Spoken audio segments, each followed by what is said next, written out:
They say that on the coldest night of 1847, 40 of London's finest families watched a duke destroy his wife with a single sentence.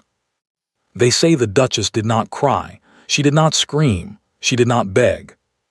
She simply rose from her chair, walked the length of that glittering table, and placed one yellowed envelope beside her husband's wine glass. Then she curtsied and walked out of his life. By morning, all of London was asking the same question the Duke asked himself, alone in his study, staring at that envelope with shaking hands. What was in the letter? And why, dear listener, why did the Duchess look almost relieved? This is the story of Charlotte, Duchess of Ravenscroft, and it begins at a dinner party she was never meant to survive. The chandeliers at Ravenscroft House had never burned brighter. 40 guests sat along the great mahogany table, earls and countesses, a bishop, 2 members of Parliament, and the sharpest gossips in all of London. The silver gleamed, the champagne flowed, and at the head of the table sat Edmund, the 9th Duke of Ravenscroft, smiling like a man who was about to win something. At the far end of the table sat his wife. Charlotte wore dove-gray silk that night. She had chosen it herself, though she could not have said why. Perhaps some part of her already knew that gray was the color of endings. For 8 years she had sat at the end of this table. For 8 years she had smiled at her husband's guests, remembered their children's names, and pretended not to notice the way Edmund's eyes drifted, again and again, to the woman seated at his right hand. Lavinia Crane. Lavinia, with her ruby-red gown and her tinkling laugh. Lavinia, who touched the Duke's sleeve when she spoke to him, as if the Duchess were not sitting 30 feet away, as if the Duchess were not sitting there at all. Charlotte lifted her soup spoon. She noticed with a strange calm that her hand was perfectly steady. It was between the fish course and the roast that Edmund rose to his feet. He tapped his knife against his glass, ting, ting, ting, and the table fell silent. 40 faces turned toward him.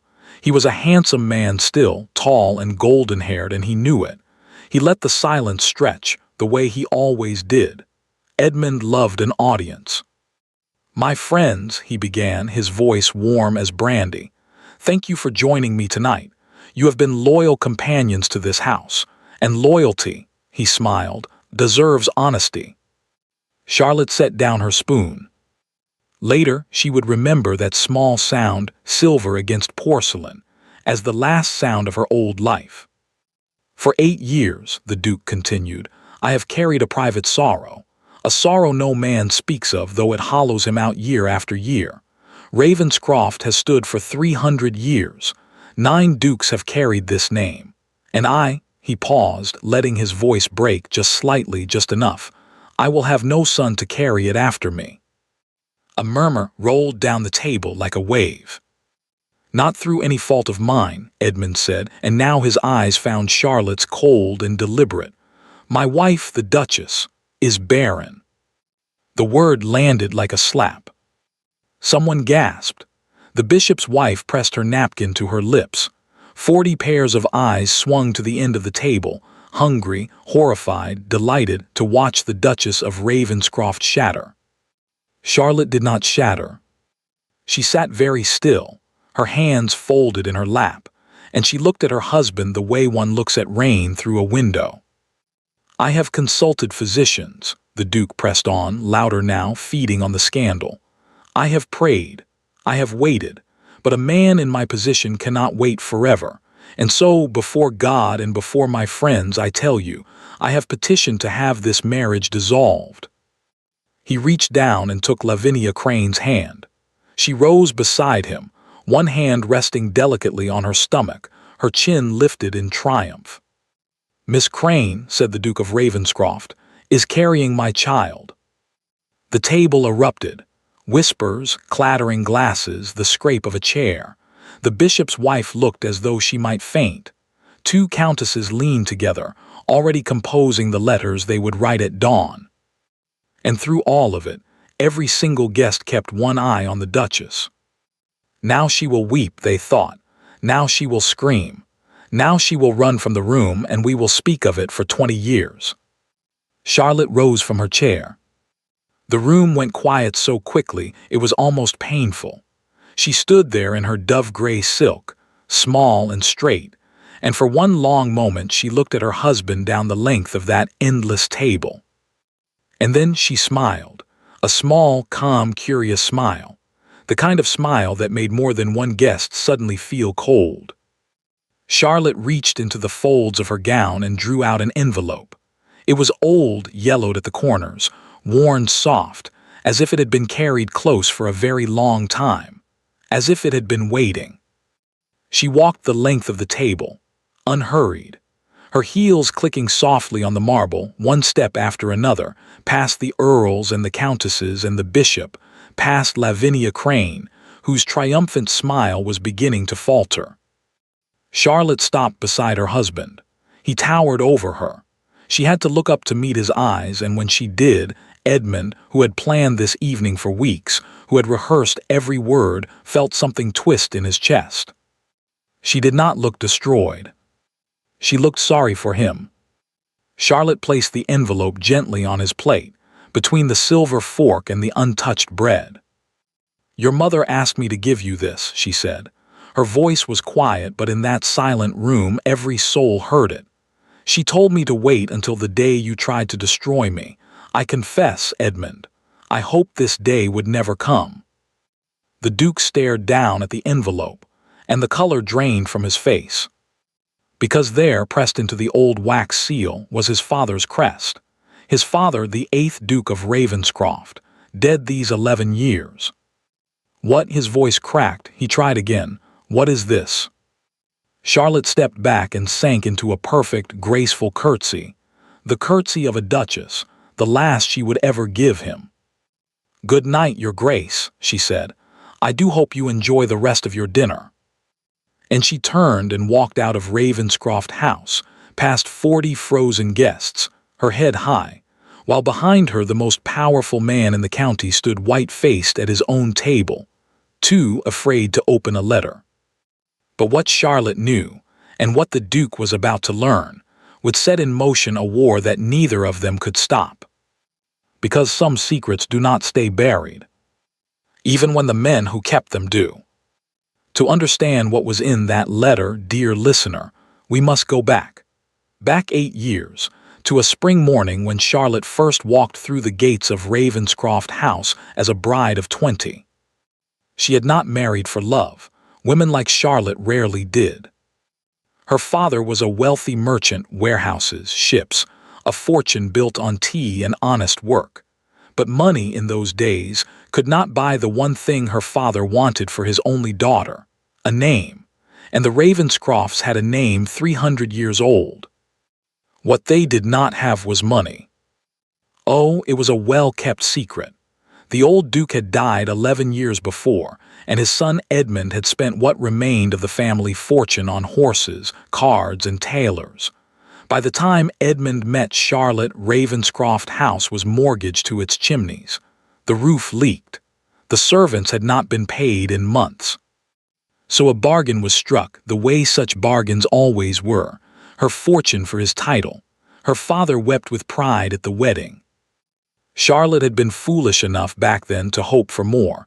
Edmund was handsome. Edmund was charming when he wanted something. In the first year, she truly tried to love him. But once her dowry cleared the family debts, once the roof was mended and the creditors were gone, Edmund simply stopped seeing her, stopped speaking to her at breakfast, stopped noticing whether she was in a room. She became furniture, well-dressed, well-mannered, useful furniture. Here is what nobody in London knew. It was Charlotte who ran Ravenscroft, quietly, invisibly, from a small writing desk in the morning room. She reviewed the ledgers the steward brought her. She caught the errors, negotiated with the tenants, decided which fields to rest and which to plant.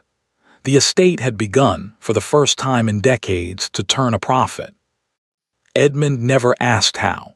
He signed what was put in front of him, believed his own brilliance, and went back to London. Charlotte told herself it was enough, A useful life, a quiet life, many women had less. There was only one person in that great cold house who truly saw her. The old Duchess, Edmund's mother. The Dowager lived in the East Wing, a sharp-eyed woman who missed nothing. In the beginning, Charlotte had feared her. But one evening, the old Duchess had watched Charlotte correct the steward's arithmetic without even looking up from her tea, and something in the old woman's face had changed. "You," the Dowager had said slowly, "are wasted on my son." From that day on, they took tea together every Thursday. It was the old Duchess who taught Charlotte which families mattered and which merely pretended to. And it was the old Duchess who, 3 years into the marriage, first said the words out loud. "There is no child, Charlotte. Do you not wonder why?" Charlotte had flushed and looked at her hands. "The fault is mine, I suppose. Edmund says." "I know what Edmund says." The old woman's voice was flat and cold.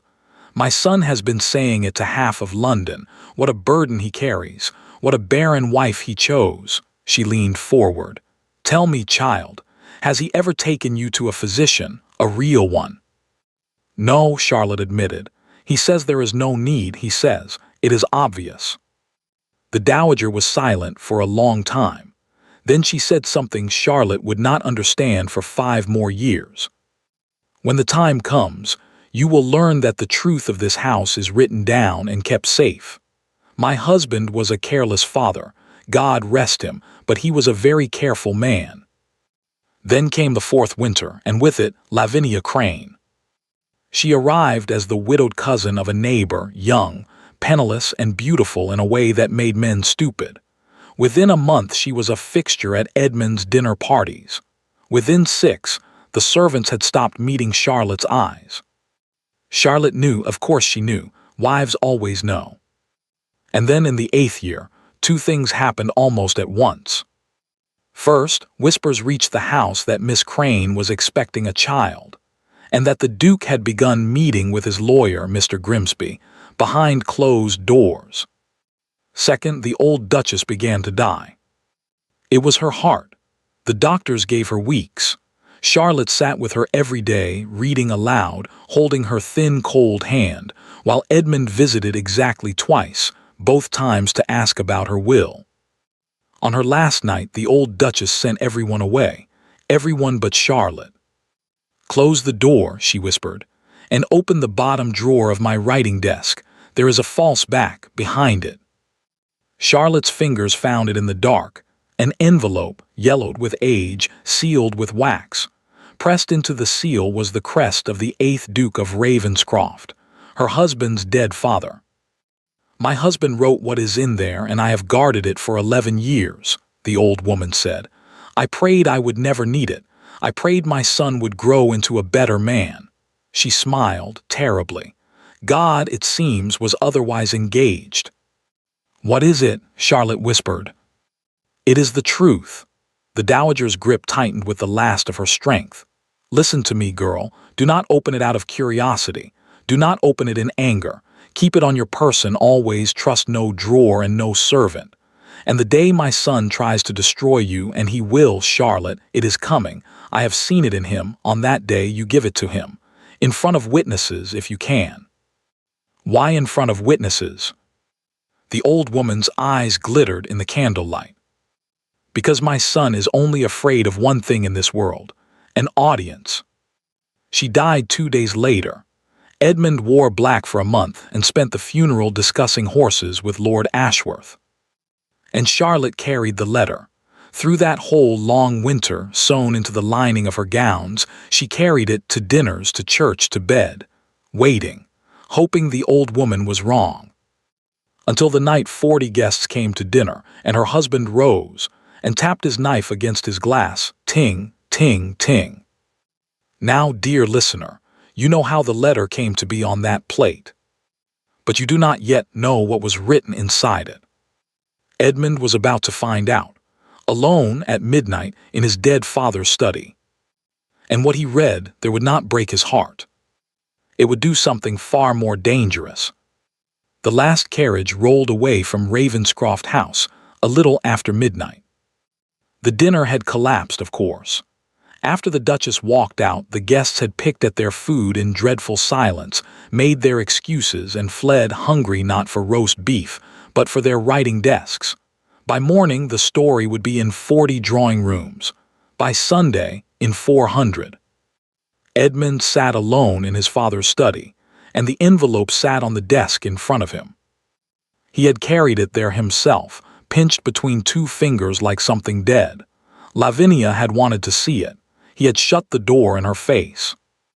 Now he sat, with a bottle of brandy at his elbow, staring at his father's seal. 11 years that man had been in the ground. Edmund could still hear his voice, cold, dry, permanently disappointed. Stand straight, boy. Stop preening, boy. God gave you a mirror instead of a spine. Edmund drank and broke the seal. Inside were 2 documents. The first was in his father's hand, that cramped, precise writing he knew from 100 lectures. The second was older, printed on a physician's letterhead. Dr. Nathaniel Hale, physician, Harley Street. He read his father's letter first. My son asterisk. If you are reading this, then your mother is dead, and you have done something despicable. Those are the only 2 conditions under which she was permitted to release it. I know you, Edmund. I have always known you, though it gave me no pleasure. You will remember the fever you suffered at 15, the summer at Ravenscroft.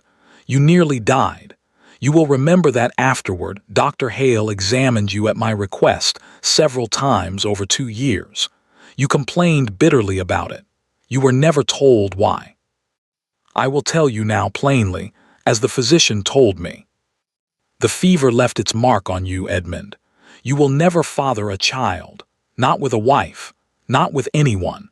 Dr. Hale was certain, and I paid 2 further men of medicine in Edinburgh to be certain of his certainty. Their conclusions were identical. His report is enclosed.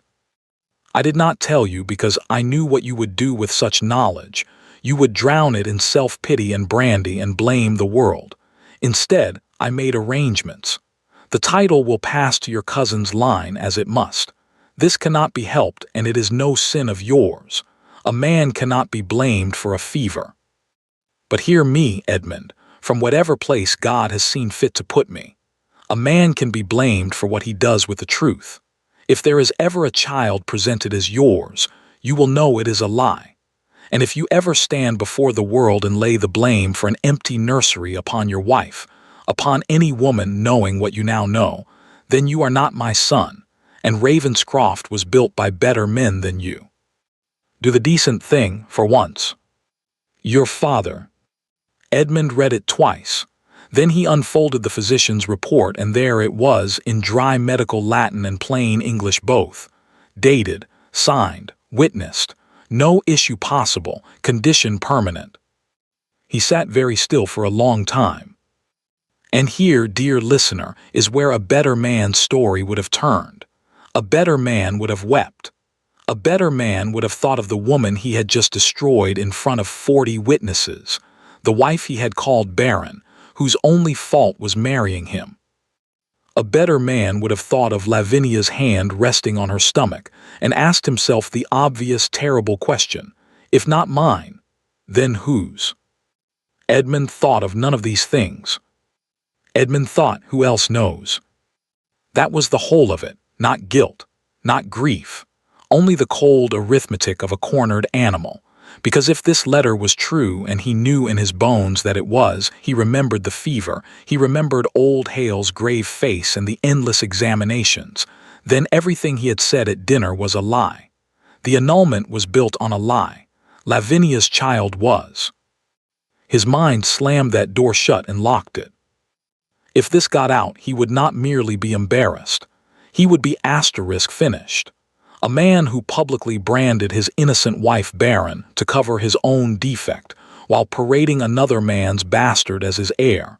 Society forgave many sins. It did not forgive being made ridiculous. His eyes went to the fireplace. The coals were still glowing. Edmund stood, swaying only slightly, and crossed the room with the letter and the report in his hand. For one moment, one single moment, he hesitated. His father's handwriting seemed to stare up at him. Do the decent thing, for once. You never did like me, old man, Edmund said quietly. And he dropped both pages onto the coals. The paper browned, curled, and caught. 11 years of truth burned down to ash in less than a minute, and Edmund watched it burn with his glass in his hand, and felt, he told himself, nothing at all. Then he sat back down at his father's desk, took out a clean sheet of paper, and began to think. Really think, in that low, cunning way that had carried him through a lifetime of card tables. The letter was destroyed. Old Dr. Hale was dead. He'd seen the notice months ago. His father was dead. His mother was dead. The Edinburgh physicians, whoever they were nameless and 40 years gone. That left exactly one person alive, who knew what the letter had said. Charlotte. Charlotte, who had read it, she must have read it, why else that pitying smile? Charlotte, who had carried it for a winter, waiting.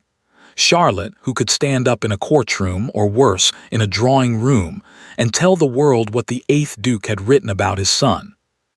Ah, but who would believe her? Edmund's pen began to move. She had no proof anymore. Only her word, the word of a bitter, discarded wife, a merchant's daughter against a duke of the realm. And a woman's word could be made worthless. It was done every day. A whisper here, a doctor's opinion there. Have you noticed the Duchess seems unwell, talking of secret letters, of conspiracies? Her mother's family, you know, there were always rumors. So sad, so very sad.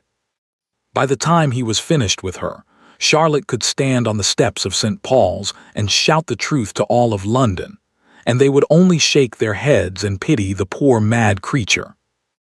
Edmund drained his glass and smiled for the first time that night. Tomorrow he would send for Grimsby. Grimsby knew how these things were arranged: papers, physicians, the quiet men who ran quiet asylums. The annulment would proceed. The child would be born a Ravenscroft, and the 9th Duke would survive as he had always survived, because he was willing to do what better men were not. There was only one small detail the Duke of Ravenscroft did not know, as he climbed the stairs to bed that night, well pleased with himself. His mother had told Charlotte to keep the letter on her person always. And Charlotte, who had spent 8 years catching the errors in other people's ledgers, was a careful woman, far too careful to carry the only copy of anything. The original had burned in the study fire. But, dear listener, it was not the only paper in England with old Dr. Hale's signature on it. And far away, on a ship somewhere between Calcutta and London, a young man with his father's grave gray eyes was coming home, with a sea chest full of his father's journals. The Duke had burned the truth. He did not yet understand that the truth, like the Ravenscrofts themselves, had heirs. They gave Charlotte 3 days to leave the house she had saved. It was Grimsby who delivered the message, Mr. Josiah Grimsby, the Duke's lawyer, a narrow man with damp hands and a smile like a paper cut. He arrived at breakfast, laid a document beside her teacup, and informed her that His Grace, out of generosity, was granting her use of the dower house at the edge of the estate, until the annulment was final. The dower house, Charlotte repeated. His Grace is under no obligation to provide anything at all, said Grimsby, given the circumstances of the marriage. He let his eyes rest on her, small and satisfied. You may take your personal effects. Your maid will assist you. The Duke asks that the Ravenscroft jewels remain, naturally. They belong to the estate. The estate. Charlotte almost laughed. She had remortgaged and unmortgaged that estate with her own pen. She knew what every acre of it earned and what every chimney of it cost, and this damp little man was telling her about the estate. Naturally, she said, and poured herself more tea, because she would not give him trembling hands to report back to his master. The dower house sat a mile from the great house, behind a screen of black elms, a squat stone widow's box, shut up for 11 years, smelling of mice and cold ash. The chimneys smoked. The roof wept in the corners. Charlotte stood in the doorway with 2 trunks and her maid, and heard, very distantly across the park, the sound of wagons. Furniture was already being delivered to Ravenscroft House. New furniture. Lavinia Crane was redecorating. Within a fortnight, Lavinia had taken Charlotte's morning room, the one with the little writing desk, and turned it into her boudoir. She wore the pearl earrings Edmund had given Charlotte on her wedding day, wore them to church, where all the county could see. The message could not have been clearer if she had printed it in the Times. And society. Society did what society does, dear listener. The invitations stopped. All of them within the month. Women who had taken Charlotte's tea for 8 years now crossed the street in the village. Lady Ashworth, who owed her son's gambling debts to Charlotte's discreet generosity, looked straight through her at the milliners, as though she were a window pane. Because Edmund had been busy. Oh, he had been very busy. The whispers ran ahead of her everywhere she went. Have you heard? The Duchess, well, we can hardly call her that now, was always strange, you know. The Duke bore it in silence for years, poor man, and now she's telling the wildest tales, secret letters, if you please, from the old Duke dead these 11 years. Letters no living soul has ever seen. Her maid says she talks to herself. So sad, so very sad. The trap was elegant, Charlotte had to admit. She had said nothing to anyone about the letter, which meant Edmund was spreading her accusation asterisk for asterisk her, twisted into the ravings of a madwoman before she ever had the chance to make it. If she stayed silent, the lie stood unopposed. If she spoke, she confirmed the story. There she goes, poor creature, on about her letters again. Her father might have fought for her once, but her father was 4 years in his grave, and her fortune, every shilling of it, had been swallowed whole by her marriage settlement, signed over in trust to her husband, as the law of the day demanded. She had come to Ravenscroft rich. She would leave it with nothing. Only one soul from the great house came to her. On the 3rd evening, as the light died, there was a knock, and there on the step stood Mrs. Pettigrew, the housekeeper, 60 years old, iron-gray, and carrying a basket of bread, ham, and beeswax candles like contraband. Mrs. Pettigrew, you shouldn't be here, if he learns of it. I've run that house since his grace was in short trousers, madam, and a nastier little boy I never met. The old woman set down the basket and looked Charlotte in the eye. 31 years I served the old Duchess. I know who she took her tea with of a Thursday, and I know who's kept us all in wages these 8 years, whatever name was signed at the bottom. She sniffed. I'll come Tuesdays and Fridays. Let them dismiss me. I should like to see them run that house without me. It was the first kindness in a fortnight, and it nearly broke Charlotte where all of Edmund's cruelty had not. But she did not weep. She sat Mrs. Pettigrew down and poured her tea and began, carefully, to plan. Because Charlotte had 1 card left, and it was time to play it.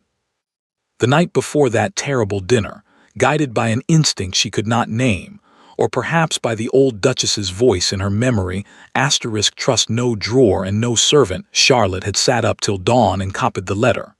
Every line of her father-in-law's letter, every word of Dr. Hale's report, in her own careful hand. The copy was sewn into her gray traveling cloak. The original had gone onto Edmund's plate. A copy, she knew, proved nothing on its own. Any bitter wife could write out a fantasy and call it a dead man's words. But the copy was a map, names, dates, places. Dr. Nathaniel Hale, physician, Harley Street. The man who had examined Edmund with his own hands. The man whose testimony no one could dismiss. If Dr. Hale would stand before the court and say what he knew, it would all be over. One respectable witness. That was all she needed. One. Mrs. Pettigrew, she said, I need to get a letter to London, not through the village post. The village postmaster, she did not need to add, reported to the great house. Mrs. Pettigrew's nephew drove a brewer's wagon to London every week. The letter went out on Friday, hidden in a crate of empty bottles, addressed to Harley Street. Then Charlotte waited. 10 days. 12. She wore a path in the cold little parlor, telling herself it was the winter roads, the doctor's crowded practice, anything. On the 15th day, the answer came. It was not from Dr. Hale. It was from a solicitor's office, brief and correct and utterly indifferent, and Charlotte had to read it 3 times before her mind would take it in. Madam, we regret to inform you that Dr. Nathaniel Hale departed this life on the 14th of October last, after a short illness. As executors of his estate, we must further advise that the contents of his consulting rooms, including all papers and records of his practice, were purchased entire, shortly after his decease, by a private party, and are no longer in our keeping. We remain, etc. Charlotte stood very still in the cold parlor, the letter shaking at last. At last her hands shook in the fading light. Dead, 3 months dead, and his records, 40 years of them, bought up whole by a private party within weeks of his passing. She did not have to wonder who. She could see Grimsby's paper-cut smile as she read. Edmund had not merely burned the letter. He had reached out and burned every road that led back to it. The doctor was dead. The records were gone. The witnesses were dust in Edinburgh. There was no one left alive in England who could stand up and swear to what the 8th Duke had known. That, at least, dear listener, is what the Duke believed. But a man who spends his whole life ignoring other people makes a particular kind of mistake. He forgets to ask the simplest questions, such as whether a dead doctor might have had a family, such as where 40 years of a careful man's real secrets are kept. For old Dr. Hale had been a very careful man, of exactly the same school as the 8th Duke of Ravenscroft. Careful men, as we shall see, tend to find one another. And 10,000 miles away, in the hold of the merchant ship Meridian, a locked sea chest rode the swells toward England, while above it, at the rail, stood a young army surgeon who had just buried his father in absentia, reading his last letter from home by lantern light. The letter ended with a line that had puzzled him all the way from Calcutta. If ever a lady of Ravenscroft should come asking after my papers, James, give her everything and stand by her. She will be in the right, and she will be alone. The hearing opened in London on a grey Tuesday in February, and by Wednesday morning it was the only thing anyone in England wished to talk about. Ravenscroft,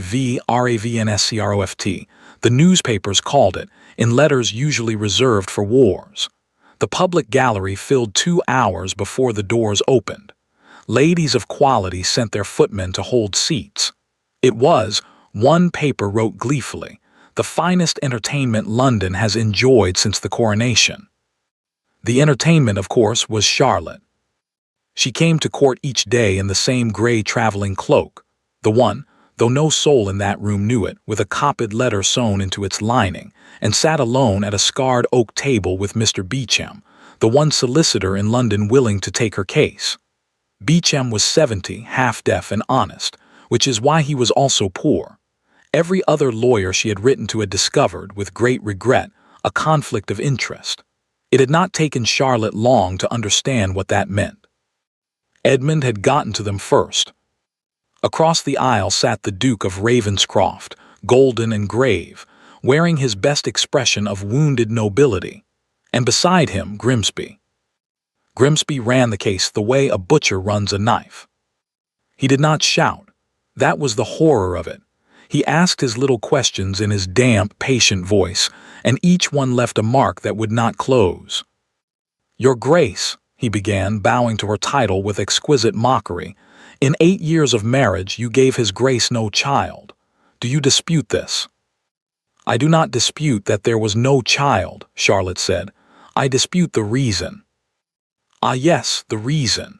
Grimsby turned to the gallery, inviting them in. "Your Grace has a theory, I understand, involving a letter, a most remarkable letter written by a dead man, entrusted by a dead woman, seen by no living person but yourself, and now, we are told, burned." He let the pause do its work.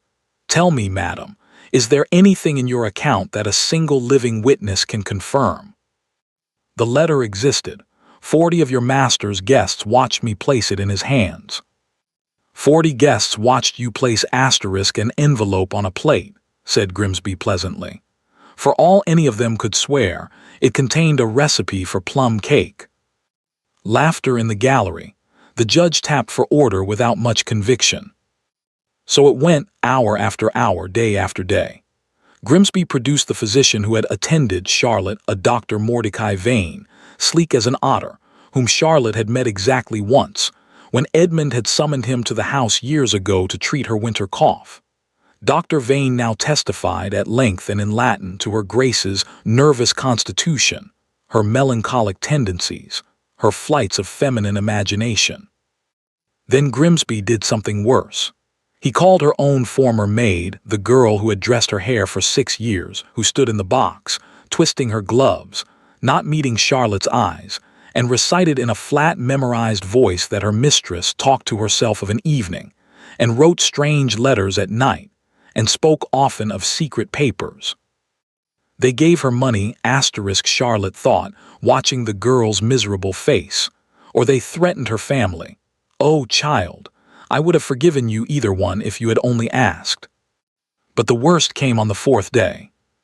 That was when Grimsby rose, smoothed his papers, and informed the court that since her Grace disputed the grounds of the petition, since she insisted the asterisk incapacity lay elsewhere, His Grace had no choice but to request that the question be settled in the customary manner.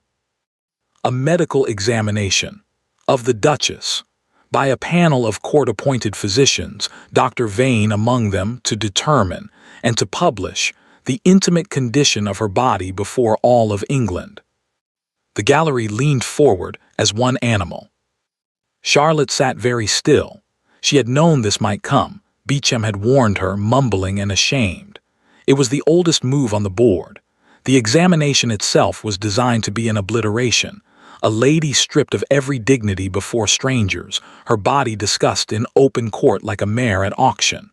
Most women, faced with it, withdrew all opposition and signed whatever was put before them.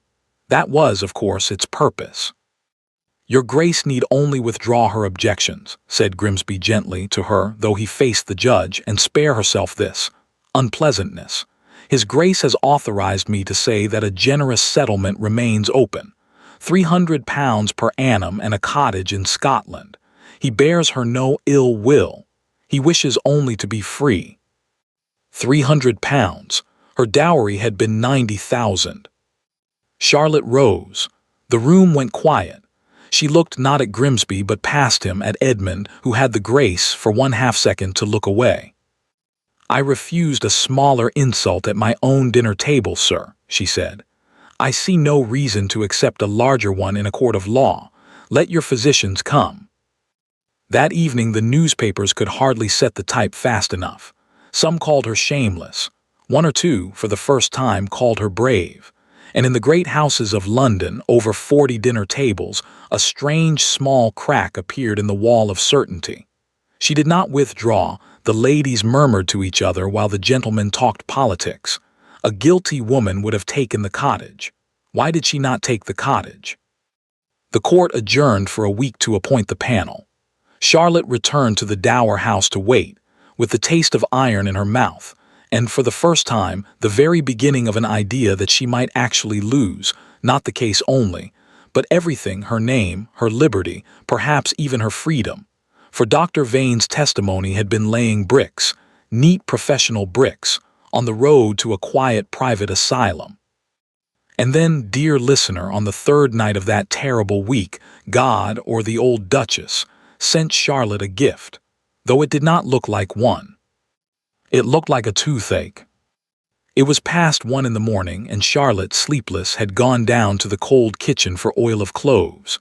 The Dower House sat dark behind its screen of elms, and from its upper landing, as she returned with her candle shielded, its one small window looked out across the park, toward the old boathouse by the frozen lake, a 1/4 mile off, abandoned these 10 years.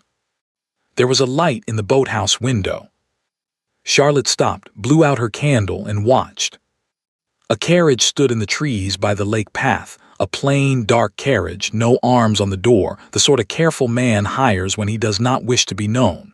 As she watched, a figure came down the path from the direction of the great house, moving quickly, a woman, hooded, holding her skirts out of the snow. The boathouse door opened before she reached it. Whoever waited inside had been watching for her. For one moment, as the door swung wide, the lamplight fell full on the woman's face. Lavinia Crane. The door closed. Charlotte stood at the black window, her breath fogging the glass, her heart going like a hammer. 20 minutes she waited. 30. Then the door opened again and two figures came out into the moon-gray snow, standing close, much too close in the shadow of the eaves. The man's back was to her, but then he turned to hand Lavinia along the icy path, a narrow man, spare and stooped, and the moonlight found the side of his face. Grimsby. And as Charlotte watched, Josiah Grimsby, the Duke's own lawyer, took Lavinia Crane's hand, took it in both of his and pressed it bare against his lips, and held it there. It was not gallantry. Gallantry does not last the count of 10. Lavinia did not pull her hand away. She stepped nearer and touched his cheek once in the manner of a woman who has done it many times before, and then she drew her hood up and hurried back along the path toward the great house, toward the Duke's house, and the Duke's bed, carrying, as all England had been told, the Duke's child. The plain carriage swallowed Grimsby and rolled away into the dark, and the boathouse light went out. Charlotte stood alone on the landing for a long, long time. She thought of Grimsby, day after day at Edmund's right hand, running Edmund's case, spending Edmund's money. This was the man tearing her to pieces in open court. She thought of Lavinia's hand resting so prettily on her stomach before 40 guests. She thought of the letter sewn into her cloak. You will never father a child, Edmund. Not with a wife. Not with anyone. Someone had fathered Lavinia Crane's child. Charlotte had assumed, all London had assumed, some nameless indiscretion, papered over by a Duke too vain to question his good fortune. But what if it was not nameless at all? What if the child's father was, at this very moment, managing the lawsuit that would make that child the 10th Duke of Ravenscroft? The plan was no longer Edmund's plan, she saw suddenly, with the cold clarity of 1 o'clock in the morning. Edmund thought he was using them. He was a puppet in his own theater, a vain, cruel, stupid puppet, and Grimsby held the strings, and Lavinia had tied them. It was monstrous, it was perfect, and she could prove exactly none of it. Who would believe her, the mad woman of the dower house, with her invisible letters, if she now announced she had seen the Duke's lawyer kissing the Duke's mistress in a boathouse at midnight? Grimsby would smile his paper-cut smile. Another vision, your grace. You do keep busy evenings. No, this card could not be played from her hand. Not alone, not yet. Charlotte went back to her cold bed and lay staring at the ceiling until dawn, and her toothache was quite forgotten, for her mind was moving now the way it moved over a broken ledger, patiently, line by line, hunting the flaw in the columns. Every conspiracy, like every false account, has one weakness. Somewhere there is a number that does not balance, a date, a witness, a paper trail. A private party purchased the doctor's records. The solicitors had written. Purchases, thought Charlotte, staring into the dark, leave receipts. And 300 miles to the south, through a channel fog, the merchant ship Meridian passed the lights of Dover in the night, carrying the mails, a cargo of indigo and one locked sea chest, and made her slow way up the Black River toward London. Dear listener, there is a moment in every long winter when it seems spring has simply been cancelled, when the cold is no longer weather but a verdict. For Charlotte, that moment came in the last week of February, and it came in 3 blows. The first blow arrived by post. She had spent the week following her one thin thread, purchases, leave receipts. She wrote again to Dr. Hale's executors, courteously requesting the name of the private party who had bought his papers. She wrote to the auction houses. She wrote to a records clerk that Beauchamp knew. The answer, when it came, was a masterpiece of nothing. The sale had been handled entire for cash by an agent, a Mr. Pole, of no fixed office, acting on behalf of an unnamed client. Mr. Pole had signed the papers, taken the crates, and vanished like breath off a mirror. There was a receipt, oh yes. It led to a man who did not exist. Grimsby's work. She could feel his damp fingerprints on every line of it. The number that did not balance had been balanced by a professional. The second blow came on a Thursday. Old Beecham did not appear at their appointed hour. Instead came a boy with a note in an unfamiliar hand. Her solicitor had suffered an apoplexy in the night. He lived, thank God. But the whole left side of him did not, and he would not stand before a judge again in this life. He had dictated one line for her, hardly legible, and it broke her heart worse than all of Grimsby's cruelties together. "Forgive me, your grace. I fear I was never enough, and now I am nothing at all." She wrote that same day to 11 London solicitors. She received, in the days that followed, 11 letters of polite, identical regret. The wall was complete. When the court resumed on Monday, the Duchess of Ravenscroft would stand entirely alone. But it was the third blow, dear listener, that was meant to kill. It fell on the Saturday. Charlotte had walked to the village church at dawn, as she now did daily, not only for her soul's sake, but because it was the one place no one could decently refuse her entry. She was gone 1 hour. When she returned, her gray traveling cloak hung on its peg by the door, exactly where she had left it. Exactly. That was what stopped her on the threshold. She had left it, she was certain, with the left shoulder toward the wall. It hung now with the right. Her hands were steady as she took it down. 8 years of Ravenscroft had taught her hands to be steady while everything behind them fell, and she turned back the hem and found the lining along the left seam opened and resewn. Neatly, quickly, with gray thread that was very nearly but not quite the gray of her own. The copy was gone. She stood in the little cold hallway, holding the cloak, and understood everything in perfect order like a ledger at last unlocked. The new housemaid, the quiet girl from the village, the only servant the dower house budget allowed, the girl who had been so very attentive in brushing and airing her mistress's clothes, hired locally, recommended warmly, planted, of course, from the first day. Charlotte did not rage. She called the girl in and looked at her, and the girl went white to the lips and began to cry before a single question was asked, and between the sobs it all came out. The man in the plain dark carriage on the lake road, the 5 sovereigns, the promise that no harm was meant, and this was the part the girl choked on, the other thing. "He knew about my brother, madam, my brother that took the squire's pheasants last year. He said one word from the great house, and Tom would be on a ship to Van Diemen's Land. He said it very kind, madam. That was the worst of it, how kind he said it." "I know exactly how he said it," Charlotte said quietly. She gave the girl her wages and did not turn her out into the snow, because there had been enough of that in this story already. But now she cooked her own supper and laid her own fire, and the dower house was silent as a tomb. Understand what the theft truly meant, dear listener. It was not the paper. Charlotte carried every line of that letter in her memory. She could have rewritten it in an hour. The paper proved nothing anyway. No, the theft meant that they knew. They knew she had names, dates, the doctor's exact words. They knew what road she would try to travel, and now they would burn its bridges ahead of her, one by one, with a week's head start. And it meant one thing more, the coldest thing of all. They were inside her walls. There was no room in England, however small, where she could be certain she was alone. On Sunday evening, as the light failed, the plain dark carriage came up the drive openly at last, and Grimsby stepped down from it, brushing snow from his sleeve, and asked with perfect courtesy if her grace might spare him 10 minutes. He sat by her meager fire, uninvited, drawing off his gloves finger by finger, and laid a single document on the table between them. "The court resumes at 10 o'clock tomorrow," he said. "The medical panel is appointed. Dr. Vane presides. I will not distress you with the particulars of the procedure, but I have taken the liberty of asking.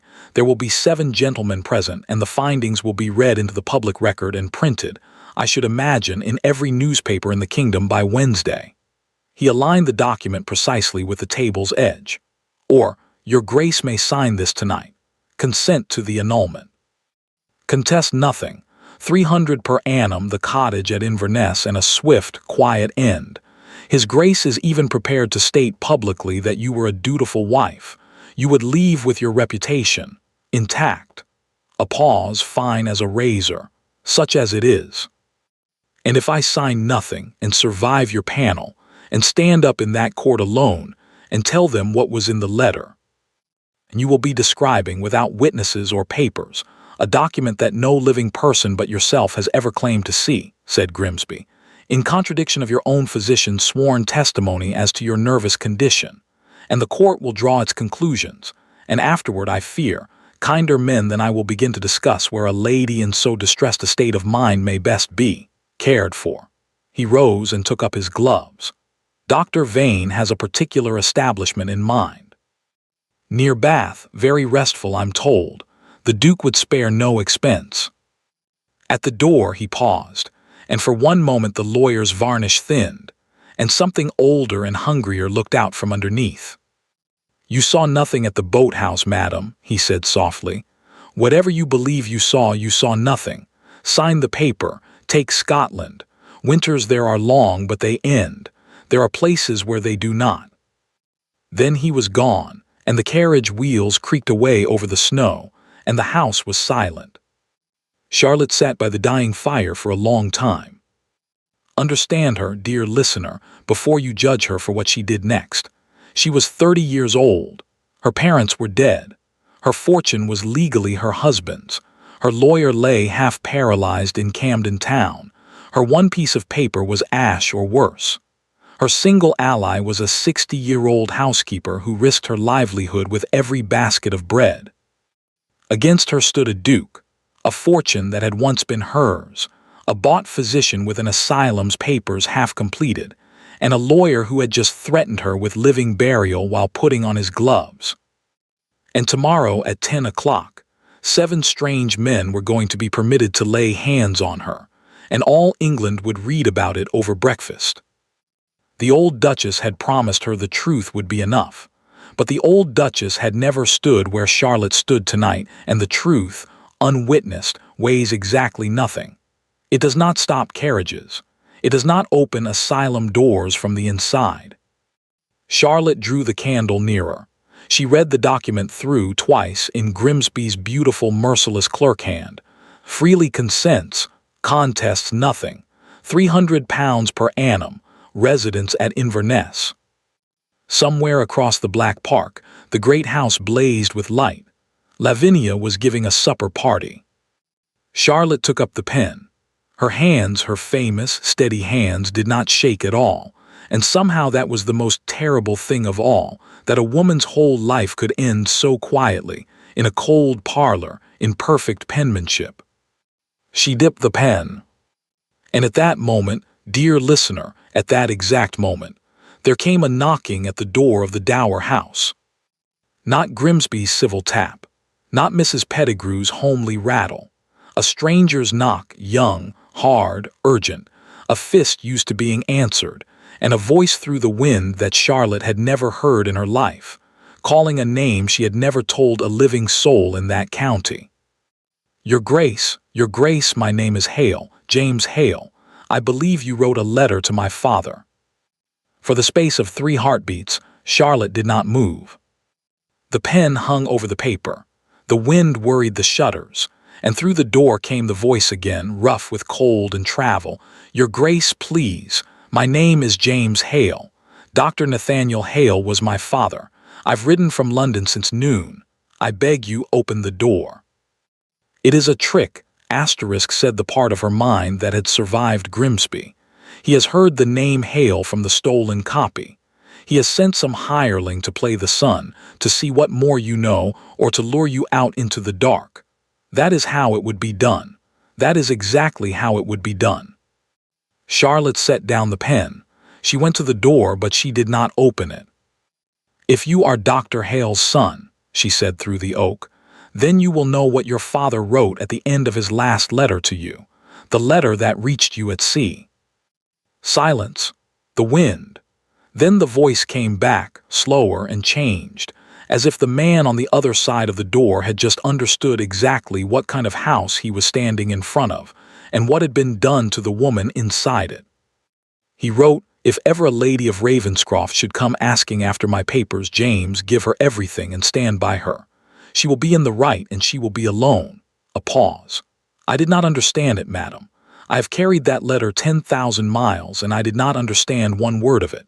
And then I landed on Thursday and went to my father's executors on Friday, and they gave me a letter from a lady of Ravenscroft, asking after my father's papers."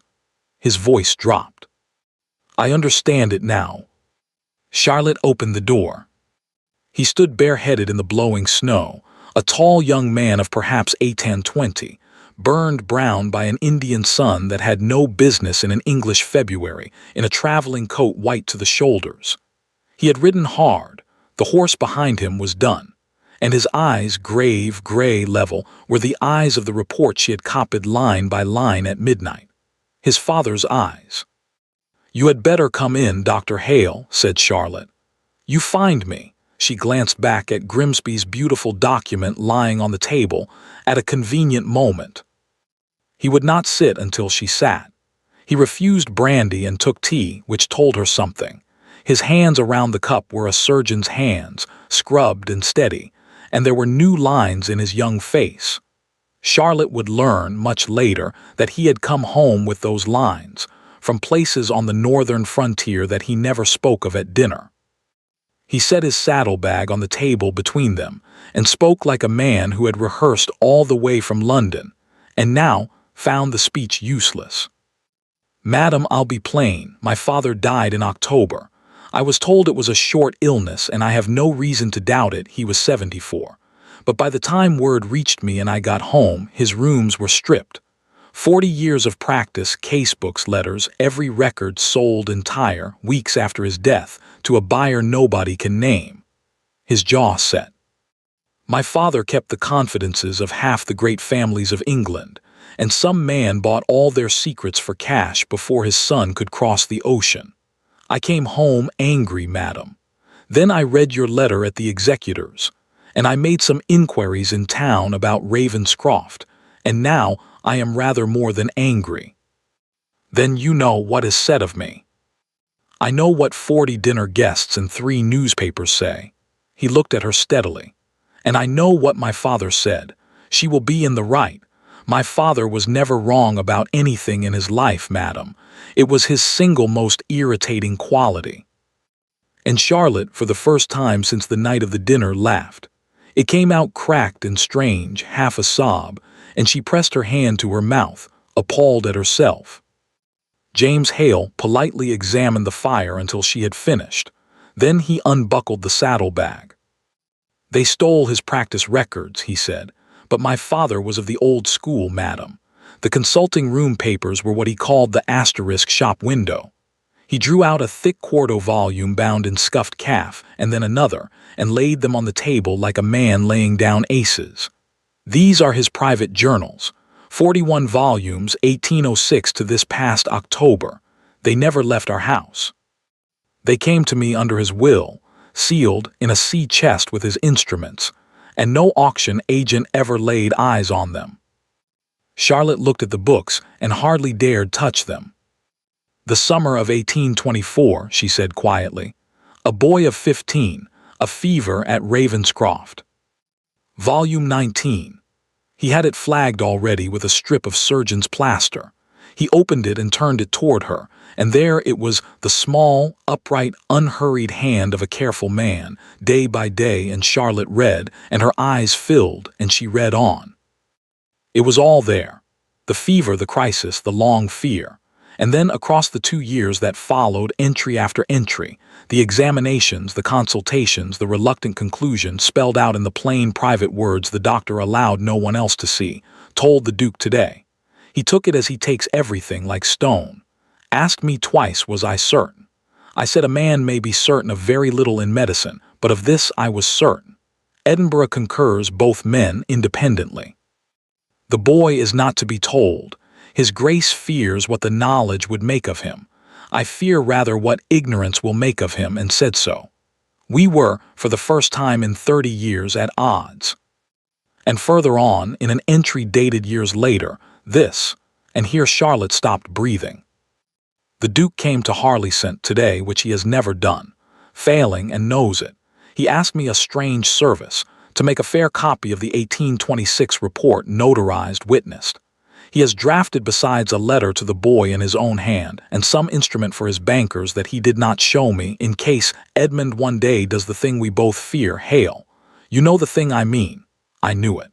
God help the woman, whoever she proves to be. The notarized copy I have lodged under seal with the Royal College of Physicians, per his instruction and mine, Hale and Ravenscroft, joint deposit, to be opened on lawful petition. 2 old men, planting a tree we shall never sit under. Well, that is what old men are for. The room was very quiet. The Royal College, Charlotte whispered. It has been there all this time 4 miles from that courtroom. Under joint seal, said James Hale, lodged by 2 dead men against this exact day. My father's journals give the deposit number. He leaned forward. And you'll have marked the other thing, madam. Some instrument for his bankers. The old Duke drafted something more than the medical copy, something my father never saw. If it still exists, it sits in a bank vault in London, and I would give a great deal to know what a man of that stamp thought a fitting answer to a son of that stamp. Coutts, said Charlotte slowly. The Ravenscrofts have banked at Coutts for 100 years. Edmund has never mentioned, but then Edmund has never read a paper through in his life. He signs the last page. She looked up. Dr. Hale. The court sits at 10 tomorrow morning. At 10 tomorrow morning, 7 physicians appointed by my husband's lawyer are to examine me for the entertainment of the newspapers, and by the week's end I am promised either Scotland or an asylum near Bath. I have no counsel, my solicitor lies paralyzed in Camden Town, and no other man in London will take my brief. It is past 10 o'clock at night. It is 90 miles to London. She spread her hands, and the terrible arithmetic lay on the table between them next to Grimsby's document. You have brought me the whole truth 11 hours too late to use it. James Hale looked at her for a moment. Then he stood and buttoned his coat. My father had a pupil, he said. Half his students feared him and the other half loved him, but only one of them read for the bar afterward instead, said medicine showed him the wounds and law showed him the knives. He is a king's counsel now. He is also my godfather, and he dined at our table every Sunday for 20 years, and if I stand on his doorstep in Lincoln's Inn at 5 o'clock in the morning, and tell him that the men who bought my father's papers are the same men who mean to put my father's asterisk patient's wife under examination by 7 hired physicians at 10. For the first time, the young surgeon smiled, and it was not entirely a gentle smile. Then, madam, I believe we shall discover why they call it asterisk breaking one's fast. 90 miles, said Charlotte, in one night in this. I have ridden further in worse, madam, with less reason. He hesitated, and the sunburnt formality cracked, and underneath it was something younger and very earnest. My father asked one thing of me in his last letter, your grace. One thing in his whole life. Stand by her.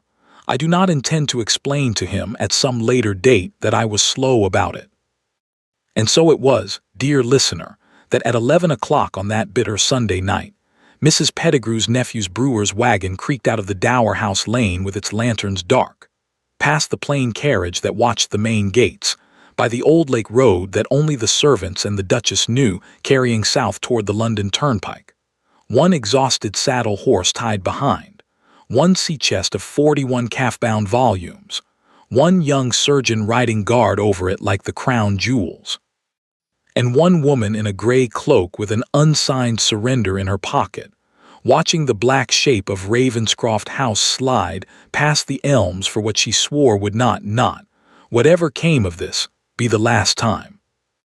Behind them in the great house the supper party glittered on, Lavinia wore the pearls. Edmund proposed the toasts. Grimsby in the corner checked his watch and was content. At 10 tomorrow it would all be over. He was, as it happens, quite right about that. At 10 o'clock on Monday morning, the courtroom was so full that 2 baronets were sharing a chair.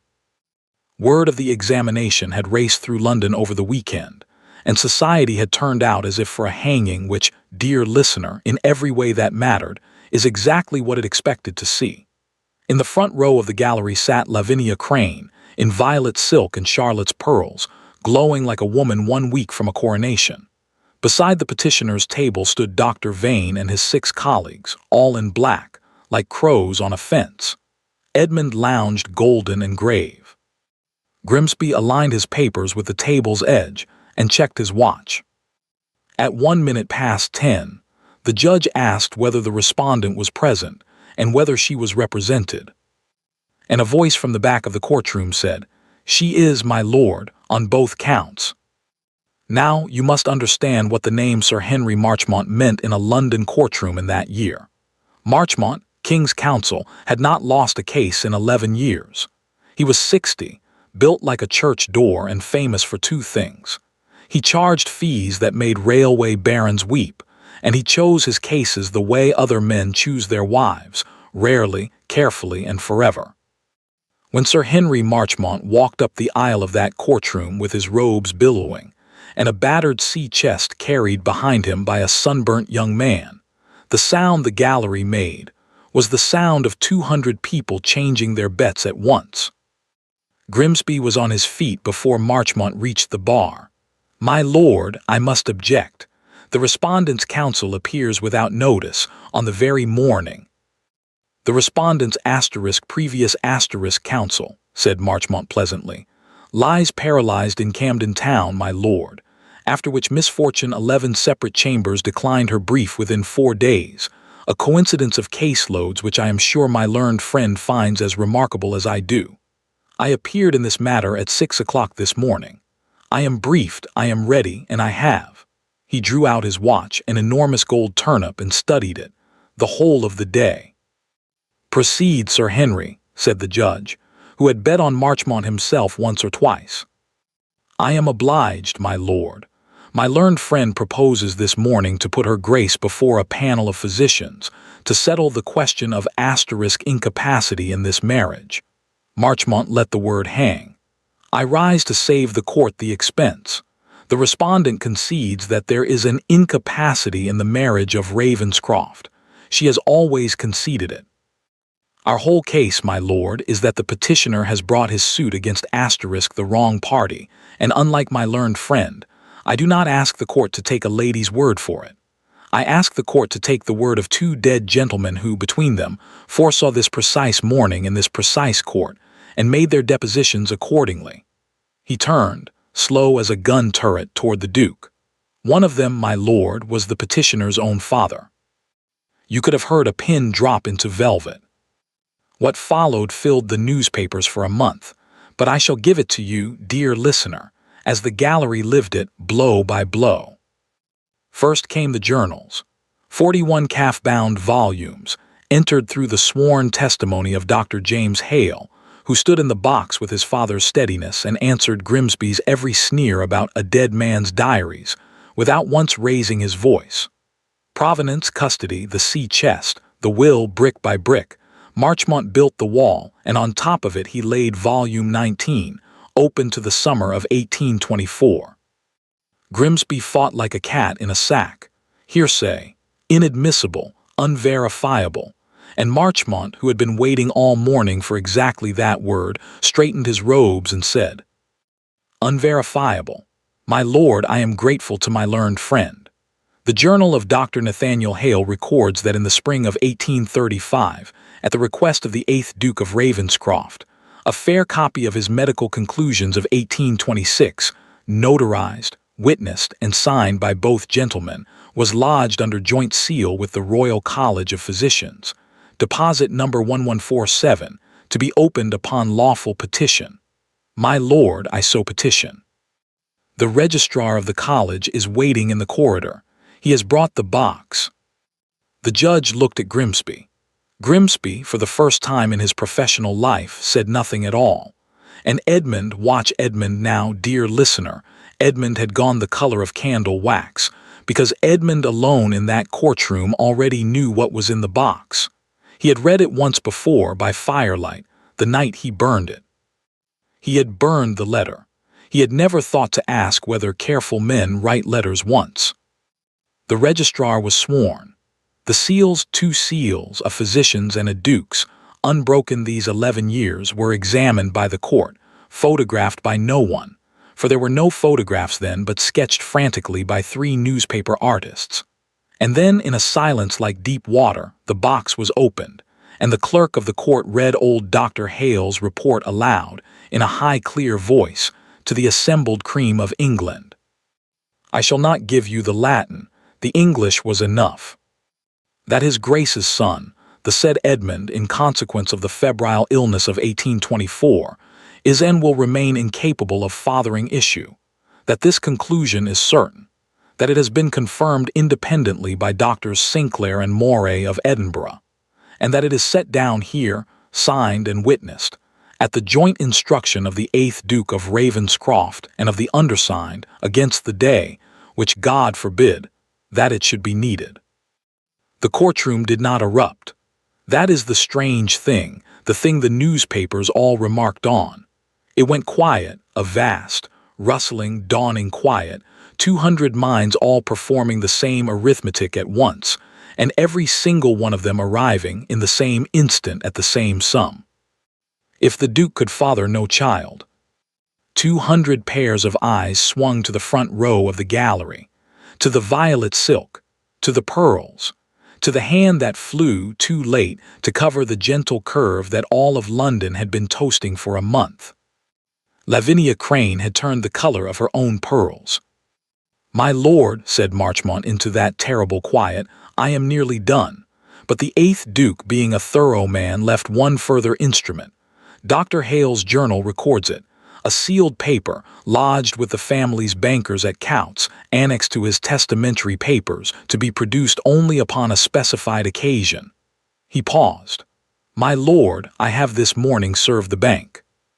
The specified occasion, and I ask the court to mark the old gentleman's exact words, was this: should my son Edmund, knowing his condition, ever publicly charge a wife of his with barrenness? Marchmont laid the words down one at a time, like cards. The occasion, my lord, occurred at a dinner party on the 4th of January before 40 witnesses. The bank's officer is in the corridor. He, too, has brought a box. And so, dear listener, at 20 minutes past 3 o'clock, 11 years after his death, the 8th Duke of Ravenscroft addressed his son for the last time, through the dry voice of a clerk, in a packed courtroom, with the son sitting 12 feet away, gripping the table as if the floor were tilting. To my son Edmund I leave what the law compels and my conscience permits. But I know you, Edmund, as I have written elsewhere, and so I make this provision. If you accept your condition like a man, no eye but the bankers need ever see this paper, and you may burn it unread at my funeral with my blessing. But if there should come a day when you stand before the world and lay your own defect upon an innocent woman, if you brand a blameless wife barren to save your vanity, then, from the hour that slander leaves your lips, my personal fortune, my funds, and every acre of mine not bound by law to the title, I give and devise, entire, to that wronged wife and her heirs. She will have earned it, Edmund, and you will have proved that Ravenscroft was built by better men than you. Sign here, my boy, said your grandfather to me once, and be worthy of it. I sign. Let us see what you do. The clerk stopped reading. An asterisk, now the courtroom erupted. What happened in the next 4 minutes has been told so many ways, dear listener, that I shall give you only what 300 witnesses agreed on. That Dr. Vane and his 6 crows were seen leaving by the side door before the judge had gavelled twice. That the Duke of Ravenscroft rose, said, my lord, and sat back down, because there was no end to that sentence anywhere in the world. That Lavinia Crane stood up in the gallery, swayed, groped for a supporting arm, and reached, before all of London, not toward the husband-to-be 12 feet below her, but toward the petitioner's table, toward the lawyer, who was no longer there. Josiah Grimsby had gathered his papers at the words * bank's officer, quietly, precisely, aligning the edges as he always did, and had walked, not run, walked, out of the courtroom of Ravenscroft v. Ravenscroft, down the Marble Hall, past the Count's-man and the registrar, out into Chancery Lane and into the fog. It was later established that a plain, dark carriage with no arms on the door had been waiting there since noon. Mr. Grimsby, dear listener, had spent his whole life knowing to the minute when a case was lost. Lavinia Crane fainted into the arms of the bishop's wife, which everyone agreed was the finest thing she had done all season. And Charlotte sat quite still at the respondent's table in her gray cloak in the middle of the storm, and looked down at her own folded hands, those famous, steady hands, while 200 people who had crossed the street to avoid her shouted her vindication at each other over the benches. Beside her, very quietly, under the roar, young Dr. Hale leaned in and said the only words she clearly remembered afterward from the greatest afternoon in the history of London gossip. "My father sends his regards, Your Grace." And Charlotte, Duchess of Ravenscroft, vindicated, avenged, and from the hour the slander had left her husband's lips, one of the wealthiest women in England put her steady hands over her face at last, and wept. The court adjourned. The petition, as you may imagine, did not survive the week. But there remained, dear listener, one small piece of business, a private one between a husband and a wife. It required no judge, no counsel, and no gallery. Only a breakfast table and a plate. Society, dear listener, turned its coat in a single night, because that is what society is * for. The same 40 drawing rooms that had dined out all winter on the madness of the Duchess now dined, with equal appetite, on the disgrace of the Duke. Lady Ashworth, who had looked through Charlotte like a window pane at the milliner's, wrote her a 4-page letter of devotion, recalling their unbroken friendship of many years. The bishop's wife called at the Dower House twice. The newspapers, having spent February on Ravenscroft's Mad Duchess, spent March on the Barren Duke, which they printed, dear listener, in noticeably larger type. Charlotte answered none of the letters and received none of the callers. She had learned, in the coldest classroom in England, exactly what such friendship weighed. The reckoning itself went forward with a speed that surprised everyone but Sir Henry Marchmont. There was no defense to make, and for once in his life Edmund could not even buy delay, because the money to buy it with had ceased from the hour of the codicil's reading to be his. The old Duke's paper held like iron. His private fortune, his funds, his farms, the London house, the hunting box, the 2 manors in the Vale, everything the law did not chain to the title itself passed entire to the wronged wife and her heirs. The dowry trust, her father's £90,000, which had rebuilt Ravenscroft's roofs and paid Ravenscroft's debts and bought Grimsby's beautiful shirts. The court unwound with visible relish, citing fraud in the marriage itself. When the clerks had finished their arithmetic, Edmund, 9th Duke of Ravenscroft, retained his name, an entailed house he could no longer heat, and lands whose every rent for 11 years forward was pledged against his debts of honor. The 10th richest man in the county had become, between a Monday and a Friday, a beggar with a coronet. As for the other 2, the fog of Chancery Lane, it turned out, stretched all the way to the Channel. A warrant was sworn against Josiah Grimsby within the week. Conspiracy, subornation of witnesses, and the small matter of 40 years of Dr. Hale's records, purchased through a gentleman named Pole who had never existed. The warrant was 3 days too slow. A person answering Grimsby's description had crossed to Calais on the Tuesday night boat, traveling as a solicitor's clerk, with 2 trunks and a lady. The lady wore violet. Yes, dear listener, Lavinia Crane, who had wagered everything on becoming a duchess, sailed for France as the unwed companion of a ruined, fugitive lawyer nearly 30 years her senior. Some said afterward it had been Grimsby's scheme from the first, his child, his puppet duke, his forged path to a dukedom's fortune, with Lavinia as the beautiful instrument. Others said the scheme was hers, and the lawyer merely the sharpest tool she could find. Charlotte, who had seen that hand pressed to that cheek in the boathouse moonlight, thought privately that it hardly mattered which serpent had hatched the egg. They deserved each other, and now, penniless, nameless and bound together by the only witness each could never silence, they had asterisked each other. There are punishments, dear listener, that no court can improve upon. Charlotte spent that spring quietly at Ashcombe, the smaller of her two new manors, a warm, low, honey-stoned house that the old Duke had loved and Edmund had never once visited, which she considered its finest feature. She was not idle. Her hands had ledgers again, her own, at last, and her first entries told you everything about the woman that 8 years of Ravenscroft never could. Item, to Mr. Beauchamp of Camden Town, solicitor, a pension of £200 per annum for life, delivered with a letter that made the old man weep down his living cheek. You were the only one, sir, when being the only one was the whole of the battle.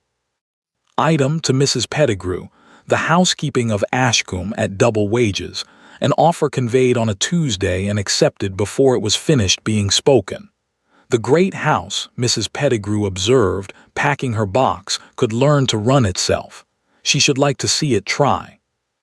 Item, passage and a position for one Tom, a gamekeeper's boy with a talent for pheasants, far from the reach of any word from any great house, and his sister with him, the girl with the gray thread, who cried harder at being forgiven than she ever had at being caught. And one Thursday in May, when the Hawthorn was out along the Ashcombe lanes, a hired gig came up the drive, and out of it stepped the Duke of Ravenscroft. Charlotte watched him come from the morning-room window and hardly knew him. It was not the plain coat, though the tailors of London had evidently closed their books to him at last. It was the walk. Edmund had walked all his life like a man arriving at his own party. The man on her gravel walked like a question. She received him. Some of you, dear listener, will say she should have had the door shut in his face, and I will not argue with you.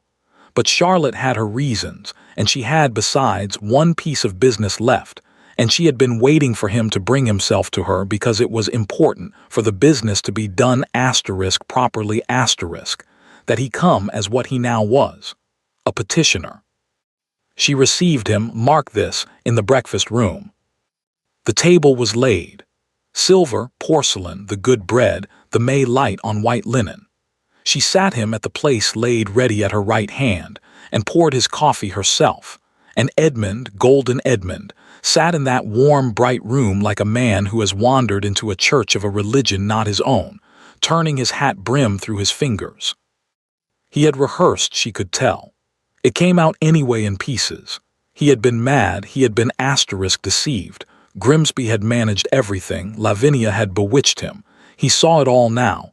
And the house was so empty, Charlotte, you cannot conceive how empty, and they had rubbed along well enough once, hadn't they, in the early days? And the law allowed, that is, Marchmont's papers, the separation, none of it was final yet, nothing was signed, and if she could find it in her too, they might yet, people would say what they said, but people always. Edmund, said Charlotte gently, and he stopped. She had thought once that she would want to say a great many things at this moment. She had composed whole speeches in the cold Dower House nights, orations that scorched. But sitting in her own breakfast room in the May light, she found she needed almost none of them. That is the strange mercy of winning, dear listener. Only the losing have long speeches. She rose, went to her writing desk, and took out a packet of documents, heavy paper, beautifully engrossed, sealed and witnessed, lacking one signature only. Marchmont's clerks did lovely work.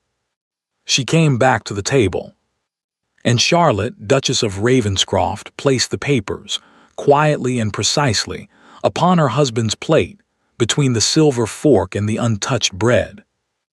Edmund stared down at them, and then up at her, and in his face she watched him find it, the memory, the mirror, the long table and the 40 guests and the yellowed envelope beside his wine glass, watched him understand at last and completely exactly what this breakfast was. "You once did me the kindness of teaching me to read, Your Grace," said Charlotte. "8 years in your house I read everything. Ledgers, faces, silences." She nodded once at the plate. "It's a skill like any other. By now I know how every letter ends, even before I open it." The room was very quiet. Somewhere outside, a blackbird went on about the spring. "You will find the terms more generous than the court required," she went on, in the level voice she had once used on broken ledgers. "An annuity, enough to live as a gentleman if you live as a careful one. Mrs. Pettigrew tells me careful living can be learned at any age. I did not believe her either." She drew on her gloves. "Sign where the clerk has marked, Edmund. The pen is beside your cup. It is a very good pen. It does not blot, and it does not tremble, and it will be the most honest thing you have touched in years." And Edmund, 9th Duke of Ravenscroft, who had stood up before 40 guests with a knife and a wineglass and ended a marriage in triumph, sat down alone at a breakfast table before an audience of 1, and ended it again with a pen, in silence. He signed. He rose. At the door he turned, and for a moment something struggled in his face, the ghost, perhaps, of the better man his father had waited for until the end. "The letter," he said hoarsely, "that first night, you never asked me what was in it, not once in all of this. Why?" Charlotte looked at him across the bright room and gave him, at the last, the smallest and most terrible of gifts, the truth. "Because your mother told me, Edmund, 8 years ago." She folded her hands. "I hoped, longer than anyone in England, that you would never make me use it." The gig rolled away down the Ashcombe lanes and out of this story. Society never received the Duke of Ravenscroft again. He lived on at the great cold house, it was said, among the covered furniture, and was seen in later years mostly at a distance, riding the empty park alone. London, as the title of our tale promised you, never forgot that dinner. But at Ashcombe, dear listener, the windows were open, and the hawthorn was out, and a certain sea chest of calf-bound journals still stood in the library, because its owner, a young surgeon lately of Calcutta, had somehow never quite finished the business of collecting it. We shall see to him next. Now, dear listener, I must tell you about the sea chest, because the sea chest, as Mrs. Pettigrew observed to the cook that summer, was carrying on a courtship all by itself. It stood in the Ashcombe Library, 41 calf-bound volumes of the late Dr. Hale, and its owner could not seem to take it home. In June he came to collect it, and stayed to dinner instead, because Charlotte had questions about Volume 9. In July he came again, with a cart, and left without the chest but with a promise to return for it, because Volume 22 contained his father's notes on the cholera year, and one could not simply wheel such a thing over rough roads. In August he came for it twice. "That chest," said Mrs. Pettigrew, watching the young surgeon walk the lanes with her mistress, the two of them talking with their hands the way clever people do, "will still be in that library when I am in my grave, and I call it a very sensible chest." Understand, it was not swift and it was not simple. How could it be? Charlotte was 1 year out of the wreck of everything. Trust, for her, was a bridge that had been burned while she stood on it, and she was in no hurry to walk out on another. And James Hale, to his everlasting credit, understood this without being told. He, who had come home across 10,000 miles to find his father dead, and his father's life's work sold to grave robbers, knew something himself about the careful rebuilding of a world. So he did not court her with flowers and speeches. He courted her, though neither of them would have used the word for the longest time, with asterisk questions. What did she think of the drainage scheme for the lower farms? Had she read the new pamphlet on the factory acts? Would she look over the accounts of the charity dispensary he was founding in the county town, really look, with that terrifying pencil of hers, because the trustees were honest men, but not one of them could add.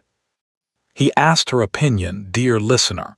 And then here was the miracle, here was the whole revolution. He listened to the answer. 8 years Charlotte had lived with a man for whom she was furniture. Now here was one who drove 9 miles in the rain because she had found an error in the dispensary ledger, and he wanted to watch how she found it. Who fell silent when she spoke, not out of politeness, but because he was thinking about what she said.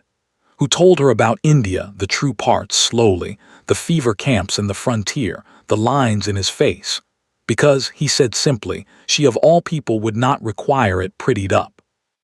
They took tea on Thursdays. Charlotte never told him why Thursdays mattered. She suspected the old Duchess knew anyway and approved. It was Mrs. Pettigrew who finally lost patience in the spring of the following year, when the hawthorn was out again along the lanes. "Madam," she said, laying the tea things down with the firmness of 30 years' service, "the doctor has come 11 times since Christmas about that chest. Yesterday he looked at it, madam, the way a man looks at his own gallows. If you do not put the poor soul out of his misery, I shall give him the chest myself, and then he will have no excuse at all, and then we shall see." "Mrs. Pettigrew," said Charlotte, with 8 generations of composure, "I cannot imagine what you mean." "No, madam," said Mrs. Pettigrew. "Of course not, madam. Shall I lay to for dinner Thursday, madam?" "Yes," said Charlotte to her teacup. "Thank you, Pettigrew." He asked her in the library where else. On a Thursday evening in May, and he did it, dear listener, like the honest man he was, badly. He had, it transpired, prepared remarks. The remarks deserted him somewhere around the second sentence, and what was left was a sunburnt surgeon of 1 and 30 turning his father's ring around and around in his fingers and saying, finally, hopelessly, "Charlotte, I find I cannot keep coming here about the chest." "No," she agreed gravely, "it has become transparent. The trouble is that everything I might say to you has been said to you before, by a man who did not mean one word of it in front of 40 witnesses. Every promise is second-hand. You have heard cherish asterisk. You have heard honor. You signed for them once, and I watched what the signature cost you." He looked up, gray-eyed, steady, his father's son. "So I will not promise you feelings, madam. Feelings were promised you before lavishly. I will promise you conduct. My father's one instruction was stand by her, and I have discovered in 2 years of trying that there is nowhere else I can bear to stand. If you will have me, I will spend my life proving one thing only, that when this man tells you something at a table in front of witnesses or in an empty room, it will be true. That is the whole of my speech. It was better rehearsed. There was originally a part in Latin." And Charlotte, who had once crossed a dining room of 40 guests with her whole world burning and her hands perfectly steady, found that her hands were not steady at all now, and that this, at last, was the correct occasion for it. "The Latin can wait," she said. "Yes." They were married in September in the small stone church in the village, and I wish you could have seen it, dear listener, because London saw nothing of it, which was precisely the point. No 40 guests. No bishops. Charlotte wore blue, not gray. She never wore gray again in all her life and was given away by no man, walking up the short aisle alone by her own choice, mistress of her own hand at last, to where her surgeon waited with his heart in his face. In the pews, Mrs. Pettigrew, weeping magnificently into a lace handkerchief the size of a tablecloth. Sir Henry Marchmont, K.C., who had refused all payment for the greatest case of his career and now claimed his fee, he said, in cake. A gamekeeper's boy named Tom, scrubbed to shining beside his sister. And in a wheeled chair by the front pew, brought 90 miles at Charlotte's arrangement, old Mr. Beecham, half his face still sleeping, the living half wet with tears, who, when Charlotte paused on her way up the aisle and bent to kiss his cheek, managed with great labor the only wedding toast that mattered, 5 words, dragged glorious out of the ruined side of his mouth. "Enough after all, your grace." She kept the name Hale, dear listener. She had had a duchess's name, and knew to the penny what it was worth. Mrs. James Hale, she signed herself in ledgers and letters with that firm, clear hand for the rest of her days, though the county, to the end, could never quite give up calling her Grace Asterisk, and she gave up correcting them, because some habits, like some titles, are conferred by love and cannot be annulled. And then, the following summer, the thing happened that you, dear listener, have been waiting for since the first minute of this tale. The thing that made 3 physicians in a row clear their throats and check their notes twice. The thing that Mrs. Pettigrew, who guessed it first, as she guessed everything first, celebrated by sitting down abruptly on the kitchen stairs and laughing and crying into her apron at the same time for a quarter of an hour by the kitchen clock. Charlotte was expecting a child. The woman branded Barren before all of London. The wife examined by rumor, condemned by hired physicians, priced at £300 and a cold cottage. There had never, the reader will have grasped this long ago, been anything in the world the matter with Charlotte. The defect had slept elsewhere all along, in golden Edmund, and 8 wasted years had been his and his alone. But knowing a thing, dear listener, and holding it small and furious and alive with Dr. Hale's gray eyes, are 2 very different kinds of truth. They named her Margaret for the old Duchess. Of course they did. And on a morning that October, the Times of London carried among its announcements 4 lines of small print, at Ashcombe on the 9th inst, to Dr. James Hale and his wife Charlotte, formerly Duchess of Ravenscroft, a daughter. The compositor who set those lines had no idea what he was setting. All London did. It was read aloud at 40 breakfast tables that morning, dear listener, over the toast and the marmalade, with what I can only call reverence, and at 39 of them someone was heard to say some version of the same sentence. Well, there is the verdict then, delivered a little late but delivered. And the 40th table. The 40th table stood in the great cold breakfast room of Ravenscroft House, where the covers were on half the furniture and the 1 footman left had let the fire go small.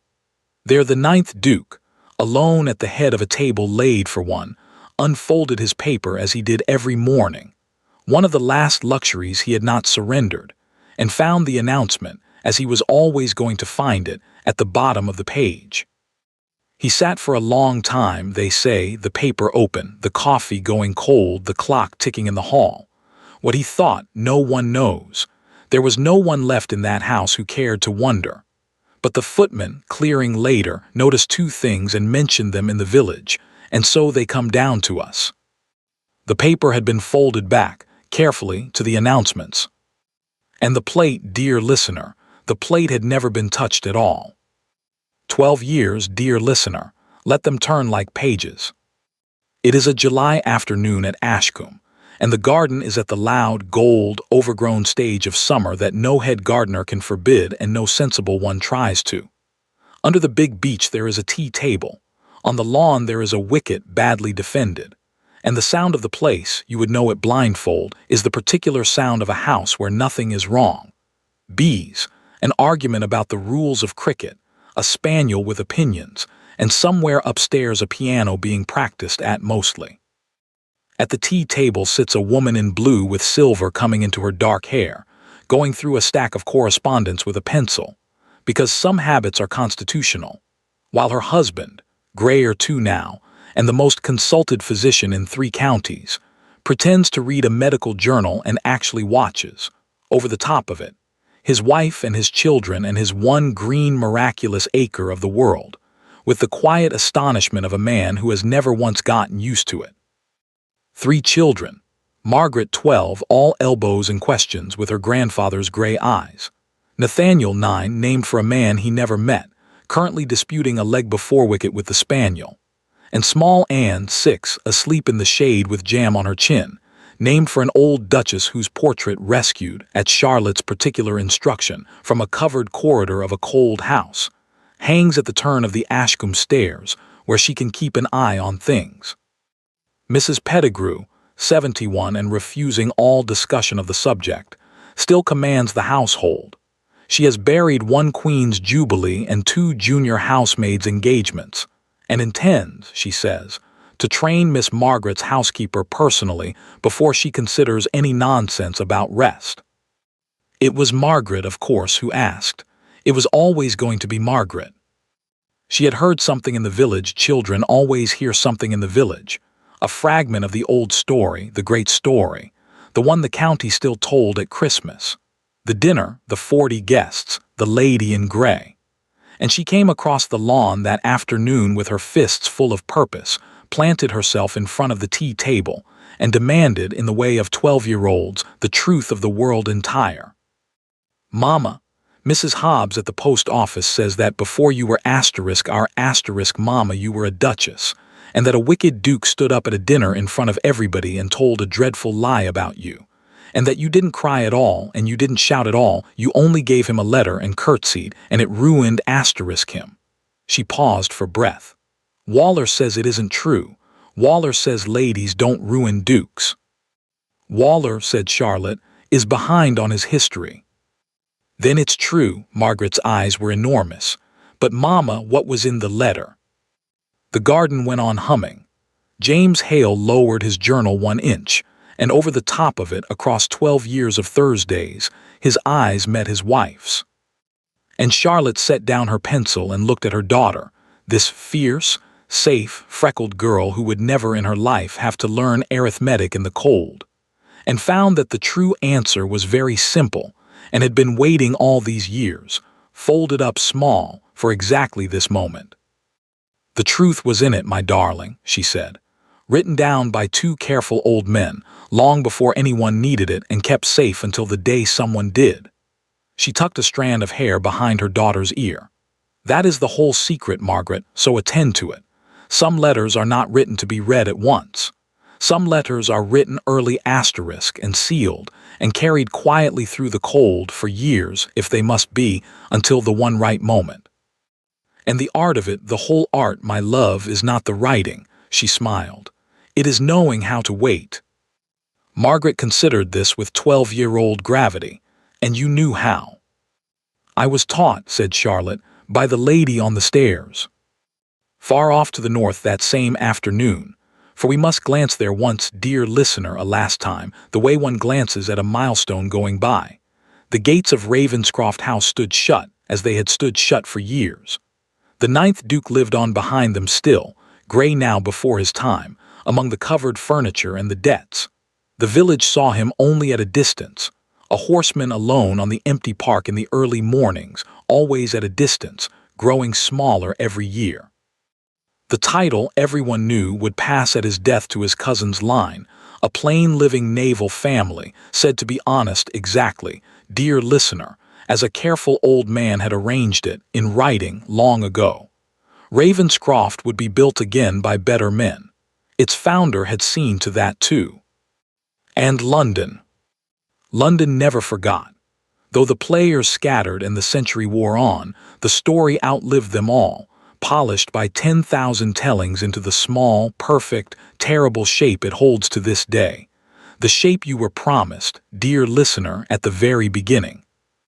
That once, before all of London, a duke stood up at his own table and declared his wife Barren. That his wife did not weep and did not shout. That she rose and walked the length of that glittering table and quietly placed a letter on his plate. That she curtsied, and that the curtsy lasted longer than the duke. At Ashcombe the cricket resumed. The spaniel won. Charlotte Hale poured the tea in the gold light in the loud garden in the middle of the life that no one at that dinner could ever have imagined for her. And, dear listener, if you should ever doubt that patience is a form of power, or that a quiet woman is ever to be underestimated, remember her as we leave her now, steady-handed, silver-haired, and entirely, unanswerably happy. Some letters take years to arrive. The best ones, dear listener, are worth the wait. Thank you for listening to the story all the way to the end. Please tell us which city you're watching from and what the story made you feel. Don't forget to subscribe so you won't miss new stories.